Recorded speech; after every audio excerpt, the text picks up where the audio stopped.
Ashley Benefield sentencing happened today, and if you were able to tune into that sentence that happened, it was only a couple hours long, but I thought that it was very, very interesting. So we're going to be breaking down each part of that sentencing, and I'm going to be giving you my opinion at the end of the video about the sentence. Now, if you are already watching me from a couple months ago, we actually did recap and analyze every single day of that trial. And that's a trial that I watched every single minute of, and I'm very familiar with the facts and the evidence of that case. So I'm not just going to be giving you a casual observation. This is actually a case that I'm pretty familiar with. I watched the entire trial, and therefore I'm going to be giving you my opinion at the end of the video about the sentence specifically.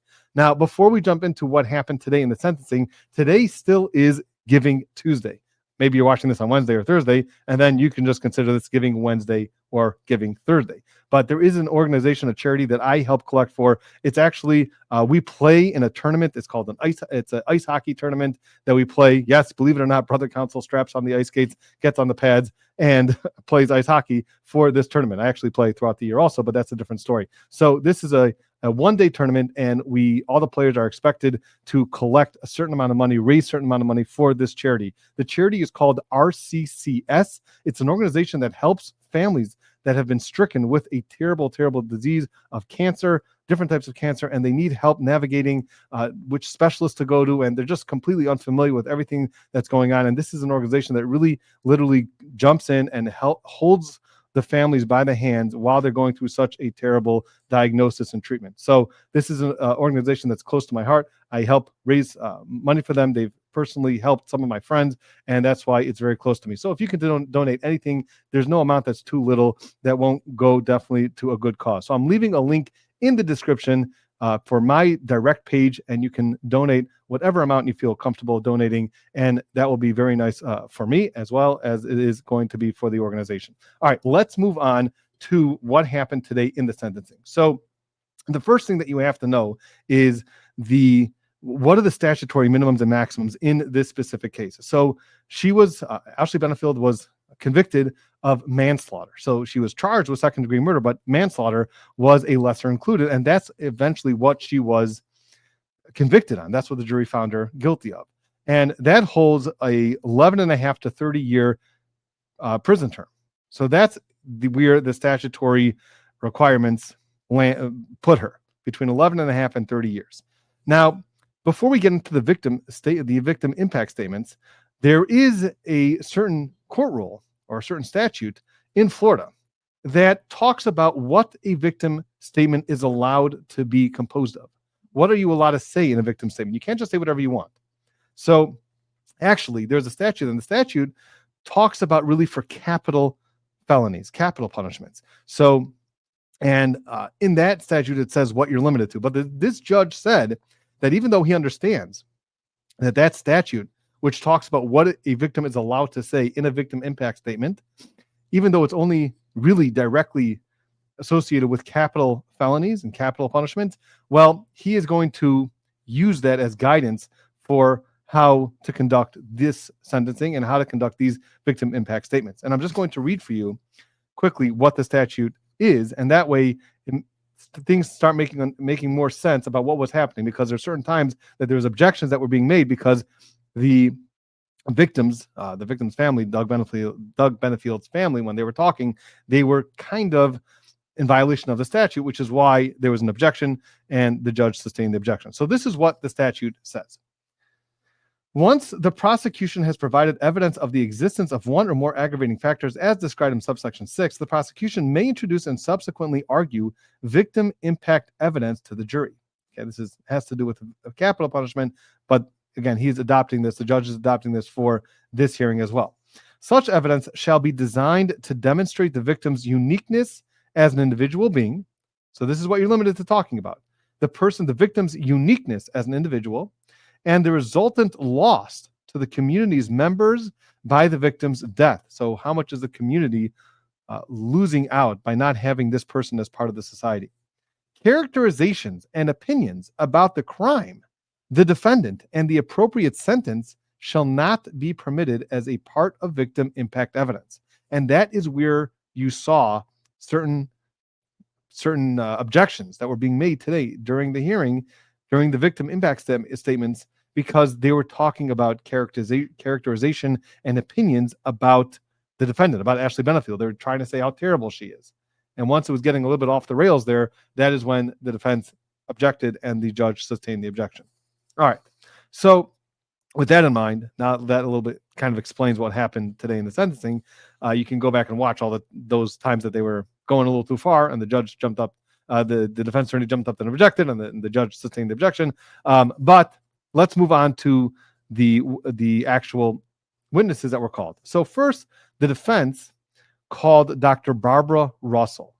Now, Dr. Barbara Russell seems to be a very big expert and has testified and does testify a number of times throughout the month for different court proceedings. So she is very involved with, as an expert witness, as a psychologist and forensics. So she's seems like she's an expert in her field, in psychology, and with intimate partner violence and domestic violence disputes. She seems to be one of those experts. Now, she's also an expert on PTSD. So these are all within her expertise. So she gets up and the defense attorney is asking her questions. And she says that she did interview Douglas Benefield for 90 minutes. And she also reviewed other materials that Douglas Benefield himself either wrote, means like emails or things that Douglas Benefield himself wrote, text messages, things like that. And the conclusion that she came to was that Douglas Benefield is narcissistic and has antisocial personality disorder. He has little to no empathy, doesn't take responsibility. He desires to be admired and wants attention. He has little regard for the rights of others. That was her expert determination about who Douglas Benefield is. Now, she also talked about Ashley Benefield, and she said that in her opinion, Ashley Benefield is suffering from PTSD. And it's from PTSD from an abusive relationship, essentially, that stems from an abusive relationship with Doug Benefield. And the defense attorney also brought out through this witness that delayed onset for PTSD is very someone So you can have someone let's say, for example, a soldier comes home from the battlefield, and initially for the first 2 months he'll be fine. Nothing will affect him. And then all of a sudden, a couple months later, or maybe even a year later, all of a sudden things are going to start getting on his nerves, and you start to see the symptoms of PTSD. And she explained that, yeah, this is all very normal, that sometimes it doesn't happen right away. So the fact that, let's say in this case, Ashley Benefield was separated from Doug Benefield for a little while doesn't mean that the PTSD cannot show up a little bit later down the road. And again, that's what her opinion was. Now, her opinion also was that Doug Benefield contributed to his death. His history of violent behavior towards her, the verbal threats that he made on her life, refusing to leave her home. He acted in a way that she believes that Ashley Benefield also believed that her life was in danger. Now, what was a little bit interesting about this specific witness is that Ashley Benefield actually moved into her house for 8 months. So that's definitely not a normal thing, that your psychologist will invite you to stay in their house for a couple of months because you need a place to stay. So there definitely was some sort of friendship or deeper connection, it seems, between Dr. Barbara Russell and Ashley Benefield. Nevertheless, most of what she was testifying to was, she was a very good witness, and she testified about her expertise in this field and based it all on her objective, what she called objective evidence. Now, something that she said that she noticed when Ashley moved into her house was the fact that she would constantly apologize for things that don't require an apology. So when you live with normal people, you don't have to constantly apologize for things that are just normal. You know, you're walking in the kitchen and you bump into someone, or you're just both doing things in the kitchen. You're not all of a sudden all the time saying, I'm sorry. Oh, am I in your way? I'm sorry. You know, you're just living. You live together. You know, you may say excuse me once in a while, but you're not apologizing constantly for things that don't require an apology. So she was saying that very often she would find Ashley Benefield apologizing for things that don't make sense that she's apologizing. She doesn't need to apologize, especially, she said, around her husband, which would show that around men, she was very, very nervous and always feeling that there's some eruption that's about to happen, which is why she's just preemptively apologizing. So that would also show that what state she was in as a result of the abuse that she suffered at Doug Benefield's hands. So that was her testimony. Now, the cross-examination tried to poke some holes in her testimony, but she really, really stood up extremely well to the cross-examination. So just to give you a little feeling for what happened, so the prosecutor tried to ask her, she said, do you know what histrionic personality disorder is? And she said yes, and she defined it right on the spot. She said it's a pervasive pattern of a person being melodramatic to gain attention. And then the prosecutor followed up and said, so you're familiar with the fact that in this case, or you're aware that in this case, a mental health professional diagnosed Ashley Benefield with histrionic personality disorder. And she said very quickly and very strongly that yes, she's aware of that false diagnosis, meaning that she, in her opinion, that was absolutely the wrong diagnosis, and that is a false diagnosis. And she was able to continue and explain that a lot of times women who have experienced intimate partner violence, when a professional, a mental health professional, is assessing that person, they can sometimes come to the incorrect and false conclusion that that person is suffering from histrionic personality disorder because they don't have the full picture. If they would actually have the full picture, like she does, Dr. Barbara Russell has, then they would obviously come to the conclusion that this is not a person who's suffering from histrionic personality disorder, but rather from PTSD because of the abuse that she's suffering at the hands of her partner. So she was very good about that. Now, she did bring out the fact that she lived with her for 8 months, which is definitely not normal. But she also tried to show that there are other things that were not normal. For example, the fact that she was CC'd on certain emails that Ashley Benefield sent to her family law attorney.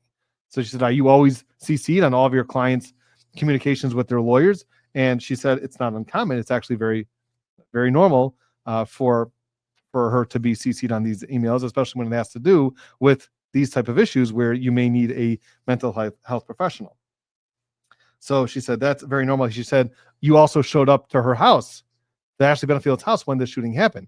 Is that normal for you to go over to the client's house when they are experiencing episodes? And she said, yeah, actually, sometimes that is quite normal and all very normal in my field. So they didn't really get much. The prosecution didn't really get much from this Dr. Barbara Russell, and she was very, I think, strong in her testimony. And I think that she's credible. The fact that she's an expert witness that testifies multiple times in courts all the time. She said about 3-4 times a month she's called to testify in court. So this is someone with definitely a lot of expertise. Now, does that mean that she's not completely objective because she does have some sort of relationship with Ashley Benefield? After all, she opened up her house to her. Yes, definitely there is that factor there that she did open up her house to Ashley Benefield, and maybe she's not 100% objective. I don't think it takes so much away from her testimony that she gave a very strong opinion about what happened in this case. So fine. So that was really all the defense's witnesses. It was just Dr. Barbara Russell, and Ashley Benefield did not speak at all, not the entire time. She didn't say one word. But then it moved on to the prosecution, and we first heard from Dave Benefield. Dave Benefield said some very nice words. He said that Doug was the one who led him to be a Christian. He taught him how to ride a two-wheeler. He helped him overcome his fears. At his first high school wrestling match, he was very scared and anxious, and Doug was there to calm him down. His first year in college, Doug Benefield came to visit him, and he took him on a New Year's trip, and he paid for a lot of his, he realized he didn't have any money, so he paid for him. So that was also very nice. He said that he lost both of his parents, and now he also lost Doug. He also said that Doug Benefield is not the monster that the defense is trying to make him out to be. He actually abused him. And he did say that he forgives Ashley and that he does not hate Ashley. And he prays for Ashley's healing and prays for Ashley to, get closer to God and become more of a devout Christian. Okay, so that was Dave Benefield's statement. Then we moved on to Wes Benefield. Wes Benefield is one of Doug's older brothers, and he right away said that he's asking for the longest sentence possible, which is 30 years. In this case, he said Ashley doesn't care at all, never cared about Doug, and treated Eva. Okay, I may have, maybe he didn't say those exact words, because I know some people are going to say, well, he didn't say those exact words. Yeah, but he said Ashley doesn't care, and she treated Eva horribly. So that was essentially what Wes Benefield said. Then we had Tom Benefield. He spoke a lot about his service to the Navy and a lot of his inventions that he came up with and a lot of patents that hold Doug's name. So he was a tremendous asset to the community, and he served this country, and he was he was a good man, and he testified a lot about that. Then we had Eva Benefield, and Eva Benefield is Doug's daughter from his first wife, Renee, and she said that every single morning, Doug would start off the day, he would wake up early, and he would send Eva, his daughter, a text as a good morning text. And he would send a Bible verse followed by good morning, pumpkin. And that was the first thing that he did in the morning. And Monday morning on September 28th, she did not receive that text. And she goes through the entire day. It's actually quite gripping and emotional hearing her go through the day and what her texts were to Doug that morning. Eventually, she found out that he was murdered, and she said that sometimes she had no will to live on after this. Her father died, her mother died, and she was obviously very sad about the whole thing. Okay, so that was the witnesses. That's essentially what the witnesses were. Then we got into the argument part, and this is where it got very interesting, I thought, because remember, there's a few different things that they have to argue. The defense wanted to argue, number one, that there should be a downward departure. So what that simply means is that there is a statutory requirement for this offense. The statutory requirement, as we said, is between 11 and a half to 30 years. That is the statute requirement. You can never get less than 11 and a half years. That is just the way that the statute is written for this crime that Ashley was convicted of. You could request from the court a downward departure from those statutory requirements. And that is exactly what the first part of his argument really was. His argument was that there should be a downward departure. The judge should say that we're not going to hold Ashley Benefield to the minimum of 11 and a half years and actually have the discretion to give her much less than 11 and a half years.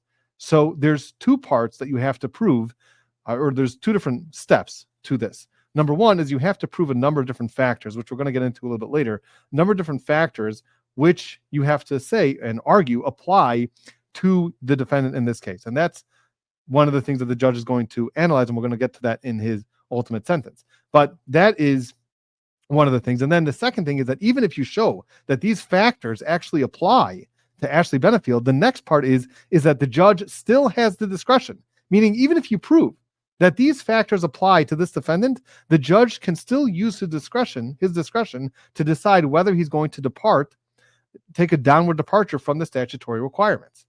So it's not enough just to prove that these factors exist. He also has the discretion to decide what he wants to do anyway. So that was one part that they're arguing that she actually, some of these factors apply to her. And then the second part is just to argue for a very light sentence. If you're the defense, or for the prosecution, you want a very strong sentence. So that's another separate part of the argument, that even if she does not have any of these factors apply to her, which would satisfy the requirements for a downward departure, still the court should have mercy for other reasons. Okay, so those are the different parts of the argument. So something that I thought was very interesting, what the defense attorney did here. And at the time I was scratching my head why he's doing this. And I wasn't really sure myself why he was doing this. But I think the judge took this very well. And that is that he was arguing all the errors that the judge made in this case. Now, it's one thing to say, to argue about some of the evidence and say, some of the evidence really pointed to her innocence, and the jury just didn't believe all the evidence. But as a judge for sentencing, you can, believe some of the evidence in terms of when it comes to sentencing her. That's one type of argument. But just to argue about how many mistakes you believe the judge made, which you're going to file anyway an appeal on, the question is, what relevance do they have to do with the sentence? Is the judge going to say, well, you're right, I shouldn't have ruled that way, and now therefore I'm going to give her a lighter sentence? Why? Just because I made a wrong ruling, or you're saying that I made a wrong ruling? You don't find it that often. But that's nevertheless, the defense attorney went through a lot of the rulings in this case which he felt were wrong. Now, some of the things that he started off with the following. He said, remember, Doug Benefield admitted, and this was a big theme, Doug Benefield admitted that he shot a gun in the kitchen when he was in a disagreement with Ashley. He shot a gun in the kitchen ceiling to shut her up. Okay, that in itself is such a sign, such a showing of intimidation and abuse. And he's admitting to that. So that was part of the argument that he was making, that again, this is a woman who's completely and totally abused, and you don't just have to trust her word for it. This is Doug Benefield admitting that he did that. So he also talked about Dr. Counsel, who said that he was super controlling, and Bruce Ferris said that he fits the criteria for a classic abuser. And there was text messages. Remember, there's a text message from Renee, his first wife. If you remember the trial, there's a text message from Renee which detailed some of the abuse that she suffered at Doug Benefield's hand. And this was on their honeymoon. And this was a text that Renee sent to Doug on their honeymoon, detailing some of the abuse that she went through on their honeymoon. So that's an outsider. And this is also another theme, is that, there's going to be different perspectives in this case. You're going to have the Benefield perspective, and everyone's going to say that he is the greatest saint. And you're going to have the Ashley side, who's going to believe that he's the biggest monster. So, but those people are obviously not 100% objective. But when you have something like Renee, which is an outsider and not involved with this specific litigation, or with this specific criminal case, should I say, so then you should take what she's saying, a lot stronger. So that is another argument that the defense made, that you have to see that obviously she was abused, just like Renee was. And therefore, he contributed. Doug contributed in this playing out in a way that he eventually got killed. So if he's part of this, if he was an instigator, if he was part of what contributed to his own death, so then that's something that the judge should consider to be giving a less sentence, or a lighter sentence. He also argued that Ashley was under extreme duress at the time of this attack, or at the time of the murder or homicide, whatever you want to call it. And the only evidence that there is in this case that about what happened in that house is Ashley Benefield. I mean, Doug Benefield's not around, and the only other person to testify about what happened was Ashley. So yeah, you can argue so that maybe she's not as credible, but that's the only evidence that you have to go on with what happened. And she testified about the attacks that she felt, the body check that she talked about, and the slap, and banging into her with a box. And just to understand the burdens of proof here, for a departure of the statutory requirements, for a downward departure, you have to prove by a preponderance of the evidence, which is, again, a much lighter burden. It's not clear and convincing. It's not beyond a reasonable doubt. It's preponderance of the evidence, which means more likely than not. And if the only evidence that you have is Ashley Benefield's evidence, so you have to completely disregard it.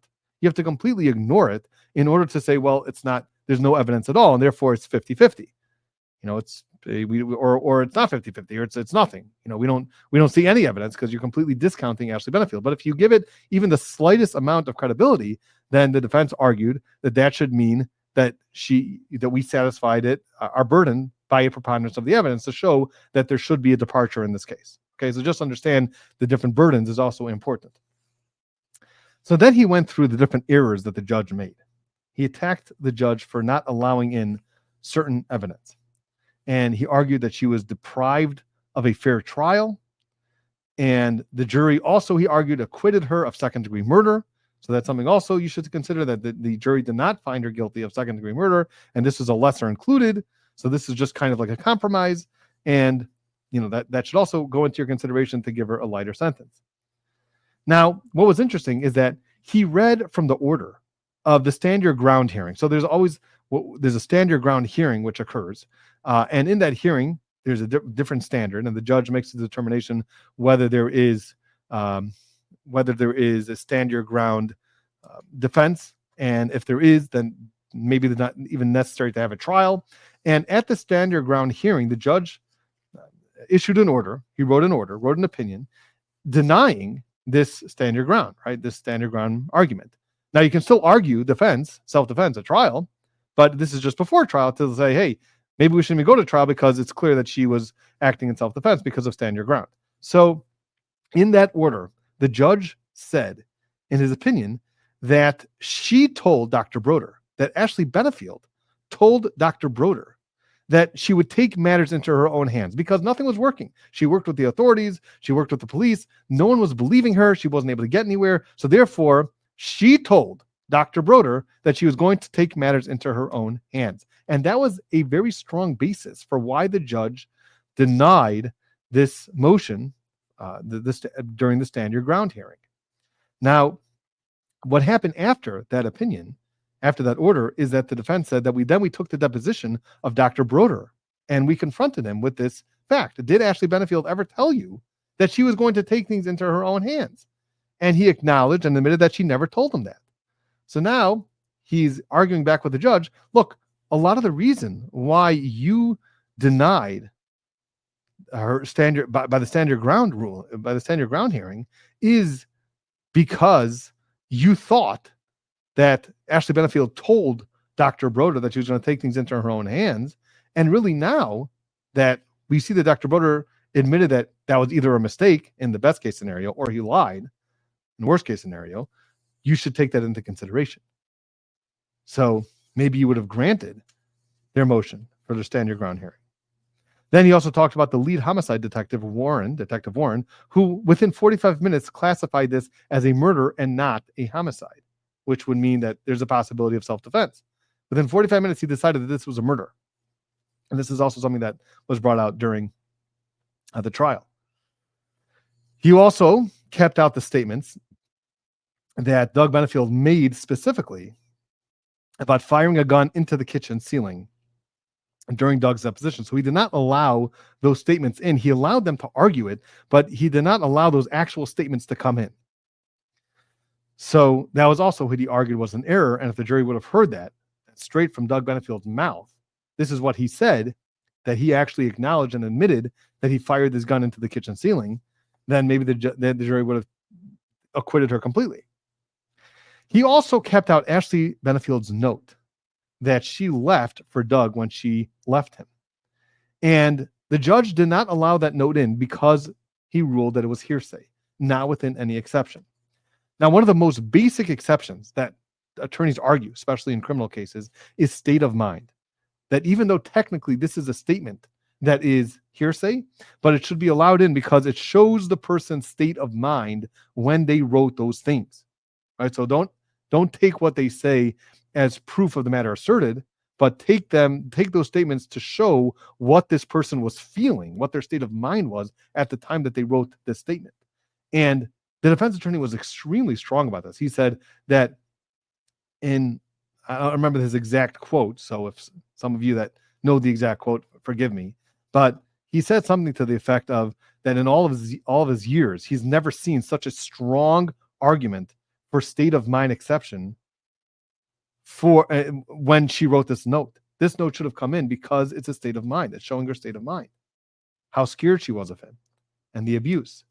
But the judge didn't allow it in. So that's another argument that he's making. And again, I thought that it was a little interesting that he keeps bringing up these things that were already ruled on.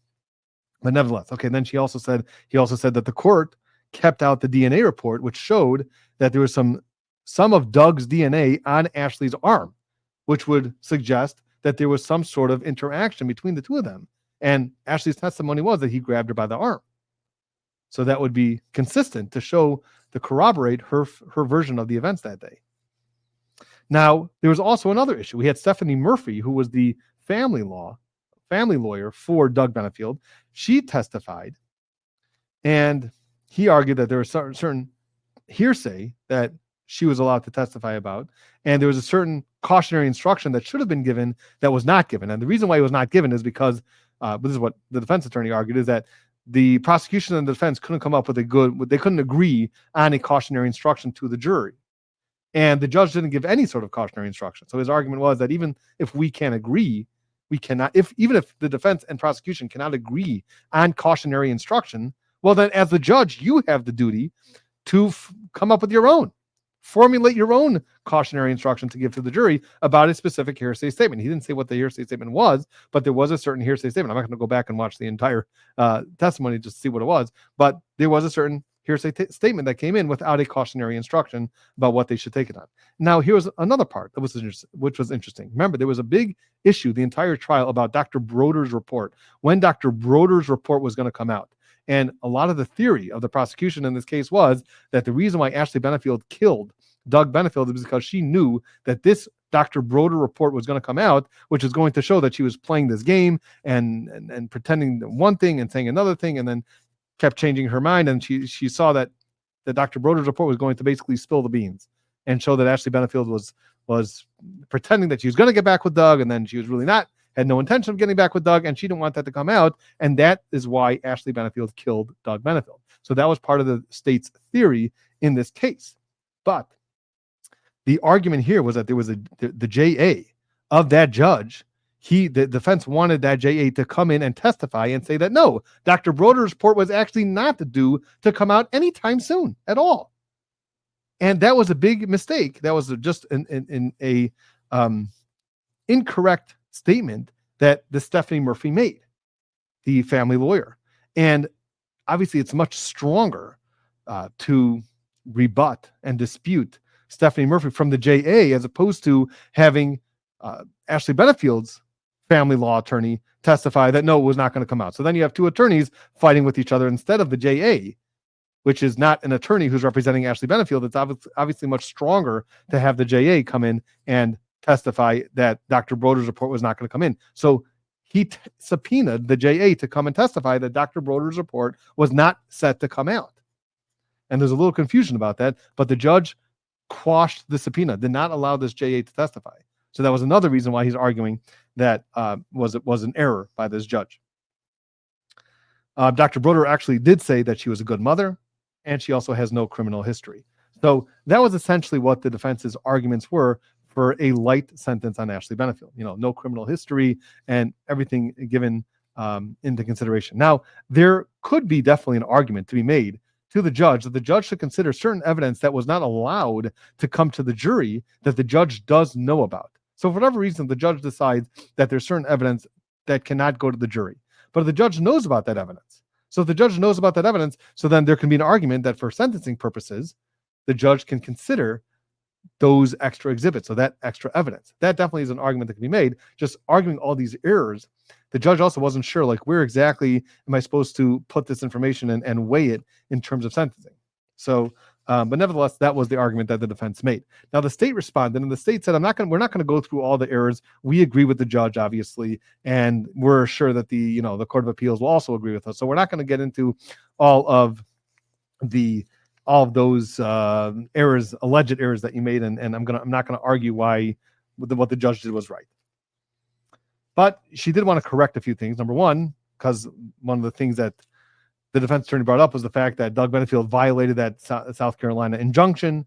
We remember that there was some questions about whether the injunction was still in effect or not in effect. Okay, that was an issue that came up in the trial. So the defense is arguing that he did violate the injunction, and the state said no, that actually he did not violate the injunction, and he was not a willing participant in this murder. He was not doing anything wrong, and we don't believe anything that Ashley Benefield said. As far as we know, he was being completely calm and just packing the car, and Ashley Benefield just decided to shoot him for no reason. Now, remember Dr. Counsel. Now, this was an interesting part also because this was a question that the jurors asked about Dr. Counsel. Dr. Counsel's question, the question about his testimony was Dr. Counsel's opinions based just on Ashley Benefield reporting about what Doug Benefield was doing to her, or was it on Dr. Counsel's own observations of Doug Benefield? And this was a question that the jurors actually asked. And again, this is another point that the defense brought up, that the fact that he thought that the correct action should have been to read, or at least give the jurors the option that we can read back the entire testimony from Dr. Counsel, and then you can and I'm sorry if I'm saying his name incorrectly, but then you can make your own decision about what he was going on. Because if you'd read back the entire testimony, you would have heard that one of the things that he said was that he took everything into account, that which would include his conversations with Doug Benefield. It wasn't just solely his conversations with Ashley Benefield. And that was one of the arguments that the prosecution made in the rebuttal, that everything that Dr. Counsel said was just based on what Ashley was reporting to him, which was not really 100% accurate. He actually also testified that it was in conjunction with some of the statements that were given to him by Doug Benefield directly. So that was another issue. And she said that Dr. Quintel, actually this time she said it correctly, in part was based on what Ashley Benefield told him. She also said that no, Dr. Ferris couldn't say that he is a classic abuser. That was not something that he was allowed to say. And also she argued that the DNA report was not conclusive, that this DNA was from Doug Benefield on Ashley Benefield's arm. Actually, it could have been contributed from a different family member, which would have been Ashley Benefield's child. So it's not conclusive that it was Doug Benefield. She also argued that PTSD doesn't need specialized treatment, which goes to the factors of a downward departure, which we're going to get to in a second. And this is not an unsophisticated murder. This is very sophisticated. She had guns planned throughout the house, and this is much more sophisticated than just at the moment deciding to shoot Doug Benefield, which also goes to the factors for a downward departure. So she was arguing against that. And finally, she argued that she should get the maximum of 30 years in jail. So what did the judge do? So that was it. There was no rebuttal by the defense. That was it. The argument was done, and now the judge has to make the decision. So the first thing that the judge did was actually go through some of the factors, right? Some of the factors that we spoke about that are required to be proven in order for you to ask for a downward departure from the statutory required penalty in this case. So there's a number of different factors, and he went through a number of them, and this is what he said about each one. He said, number one, there is a factor that the defendant, I'm just going to read it straight up from the statute, that the defendant requires specialized treatment for a mental disorder that is unrelated to substance abuse or addiction or for a physical disability. And the defendant is amenable to treatment. So this was an argument that the defense made that, yeah, she has PTSD. That is a mental disorder that is unrelated to substance abuse or addiction or a physical disability. And the defendant is amenable to treatment. So, yeah, Ashley Benefield is amenable to treatment for PTSD. Nevertheless, the judge felt that this factor was not satisfied because Dr. Barbara Russell didn't speak about what type of treatment is necessary for Ashley Benefield. So that factor, that element he felt was not satisfied, and therefore he did not find that this factor was proven. Then he moved on to another factor. The next factor that he moved on to was this. The victim was an initiator, willing participant, aggressor, or provoker of the incident. And here he found that by the preponderance of the evidence, there is some credibility to Ashley Benefield, and therefore all that he has to go on is Ashley Benefield's testimony, and she testified that, yeah, he was the initiator, he was the provoker, and it's just limited to this specific incident, and therefore he found that that was proven by preponderance of the evidence. So right away you're saying, hey, okay, so there's a factor that he agreed she showed was present in order to get this downward departure. Okay, well, let's see where he goes from here. Then he went to the next one called G. The defendant acted under extreme duress or under the domination of another person. What about that case? And he found that this actually also was proven by preponderance of the evidence, that here Ashley Benefield was acting under extreme duress. So he found that that factor was also present. Finally, J, the offense was committed in an unsophisticated manner and was an isolated incident for which the defendant has shown remorse. So there's three things here that you have to prove. Number one, it was an unsophisticated manner. Number two, it was an isolated incident. And number three, the defendant has shown remorse. Well, he sided with the defense on this, that this was an unsophisticated manner. This was unsophisticated. She wasn't planning this out. This was just, she grabbed her gun and shot him. So you just look at the incident of what happened, and he found that it was unsophisticated. Number two, it was an isolated incident. Yes, it was an isolated incident also. The fact that she shot him was an isolated incident. What about for the defendant has shown remorse? She didn't say one thing about being remorseful. In fact, she said that this was an act of self-defense. This is what she was arguing for. So where has she shown remorse? Well, the judge found that he found that there was remorse.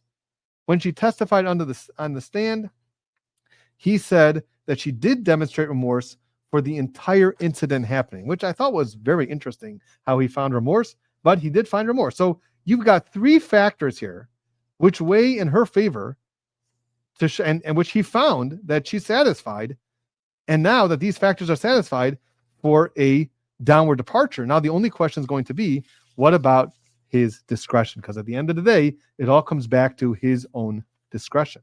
Now, remember, this is a person without a criminal history.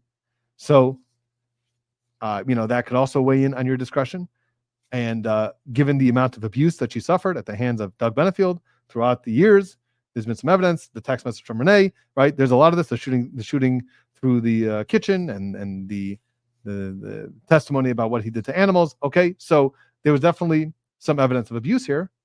So now you have he has the discretion. He found that the factors have been satisfied. Nevertheless, he said, I'm not going to depart from the statutory requirement. So I'm not doing a downward departure. And that's his choice. So that's what his discretion is. Now, there was an objection that was made before the hearing closed, arguing that was an abuse of discretion, but that was his discretion nevertheless. So he's not departing. So now you're somewhere between 11 and a half and 30 years. So his sentence, eventually what he handed down, was 20 years that she has to sit in jail for and 10 years in probation. Okay, so 20 and 10, 20 years in prison and then 10 years in probation. And then after probation, I'm not after probation, but after the beginning of probation, she has to go and obtain a mental health evaluation and completion of treatment for any sort of conditions that she's found to have suffered from. Now, the prosecution argued that she should not be able to see anyone who testified during the trial, which would include Dr. Barbara Russell or Dr. Quintel or anybody else who testified during this trial. And the judge did not agree with the prosecution, said, no, you can go to whichever mental health professional you choose. So again, this is after 20 years. So the beginning of the 10 years of probation, this is what she has to do. Okay, so that was the judge's sentence. Now, what's my opinion? And if you don't, I know that this channel really is mostly devoted to objective analysis and just giving you the facts, but I'm going to give a little bit of opinion here. So if you want to just shut it off here, no problem. But before you do, make sure to subscribe and like the video so we can continue getting this message out there. But I'm going to be giving you my personal opinion about this trial because I watched this trial from beginning to end. And what I'm telling you is that I thought from an attorney, from a trial attorney, and from watching this case from beginning to end and hearing the different arguments, and knowing what the burden is, that the burden is to prove beyond a reasonable doubt. And the fact that the jury did not find that she committed this murder with second degree. This was not a second degree murder, which means it was not a depraved heart or mind. It was not with ill will, spite, or evil intent. And they only found her guilty of manslaughter, which I've said before in one of my previous videos that I don't understand that at all. It doesn't make sense. The facts of this case don't make sense that this is a manslaughter case. This is either second degree murder or it's self-defense. That's what it seems like to me. And we ran through the entire analysis in one of my previous videos about exactly how we go through the logical steps of talking about the facts of this case and how once you get past second degree murder, I don't understand how you get to voluntary manslaughter. And I think that from watching this case, I think that there was definitely a very strong argument to be made that the prosecution did not prove their case beyond a reasonable doubt. Now, remember, I talk about standards here. I don't talk about what actually happened. I'm not going into the actual scene and telling you what people were thinking. What I'm telling you is that based on what I saw come out during the trial, the facts, the evidence, it just didn't seem to me that the prosecution met their burden. There was just too much evidence of abuse by Doug Benefield, the shooting in the kitchen, shooting that hole through the kitchen, the text message from Renee. You see that we're dealing with a person who's abusive, a person that has mental health challenges. And we don't know how that played out on that day. We just don't know. And the only way that you can convict Ashley Benefield is if you don't have any reasonable doubt that she acted in self-defense. And it's just, I felt, a burden that the prosecution did not meet. So whether she actually was acting in self-defense, maybe she had some ill will, maybe she had spite, I don't know. It's possible that she did. I'm just talking about what the evidence that came out during the trial, in my opinion, I felt was just a little bit lacking. And therefore, it did not, in my mind, meet the burden of proving this case beyond a reasonable doubt, which is why I felt, if I'd be sitting as a judge, that I don't think 20 years is the appropriate sentence. I think that it should have been less. And I definitely, when you find all these factors, which you could use to say that she does qualify for a downward departure, and then you just and you decide in your discretion not to do that, based on everything that I've seen, I think that that's been a ripe case, a great case for a downward departure. Someone with no criminal history, someone that's gone through the abuse that she has, that was detailed, that was talked about, that was evidenced. So I think that there definitely could have been a downward departure there, and then there could have been, a much less of a sentence. So I think my own personal opinion is that the sentence is a bit extreme for Ashley Benefield. It's still not a life sentence, so it's not 30 years. It's not the max that she could have gotten. It was 20 years and then 10 years of probation. So, she'll still be getting out when she's, I guess maybe in her, I don't know how old she is now, in her higher 20s or 30s, so around 50s. So she'll be getting out around that time. But just everything that I've seen about this case, I just don't feel that, she should have been locked up for 20 years. That's just my own personal opinion. So that is going to be it for now. Thank you all for tuning in. If you haven't yet, please subscribe, like, and of course, if you reach this stage, please, if you don't mind, drop a little donation for the RCCS, a wonderful, wonderful organization, which really helps these families that are suffering through a terrible, terrible disease like cancer, really help people out. So I'm going to leave the link in the description. Please, if you can, whatever you can do is great. $1, $2, whatever you guys can do is wonderful. So that's going to be it for now. Thank you all for joining, and we will see you next time.